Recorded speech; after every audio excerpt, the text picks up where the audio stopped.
और वह अपने माता पिता का अकेला लड़का था। उसके माता पिता ने उसे सभी सुविधाएं दिए थे और वह उनके बहुत ही करीब था। लेकिन उस रात उसके माता पिता उसके दोस्त के बर्थडे पार्टी से उसे पिकअप करने जा रहे थे।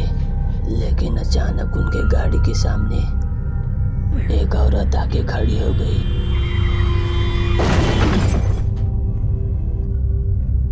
डैनियल बहुत दुखी था।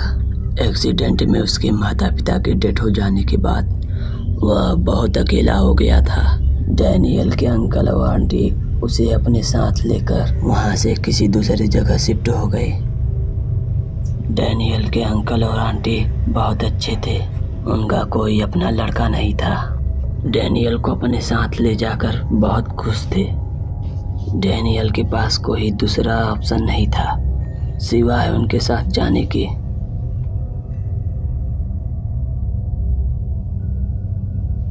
उसके अंकल और आंटी एक छोटे से घर में रहते थे जो घने जंगलों के बीच था। डैनियल अब भी अपने आप को अकेला महसूस कर रहा था और वह अपने माता पिता को बहुत मिस कर रहा था। लेकिन कुछ समय बीतने के बाद वह अच्छा महसूस करने लगा। डैनियल के चेहरे पे फिर से मुस्कान आ गई और वह अपने अंकल और आंटी के काफी करीब हो गया। एक रात जब डैनियल बिस्तर पे सो रहा था,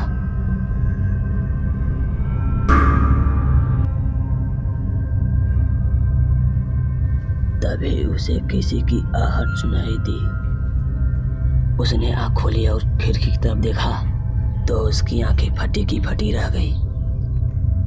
उसने देखा कि अजीब सी दिखने वाली औरत खिड़की के बाहर खड़ी थी और डर के मारे उसका कलेजा उसके मुंह में आ गया। डर के मारे उसने चादर से अपना मुंह ढक लिया।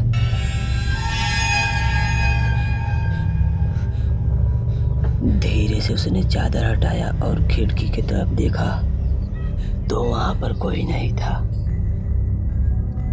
और अब उसने चैन की सांस ली। अगली सुबह जब उसने अपने अंकल आंटी को यह घटना के बारे में बताया, उन्होंने उसके बात को इग्नोर कर दिया। लेकिन डैनियल श्योर था कि उसने क्या देखा था।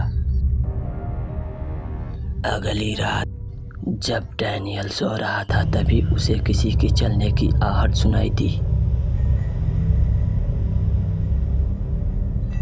जब उसने आँख खोली तो देखा कमरे के चारों तरफ अंधेरा हो रखा था। उसने अपने आंटी को पुकारा और बिस्तर पर से उठ के देखा एक औरत दीवार की तरफ मुंह करके खड़ी थी। जब उसने डैनियल की तरफ मुंह करके देखा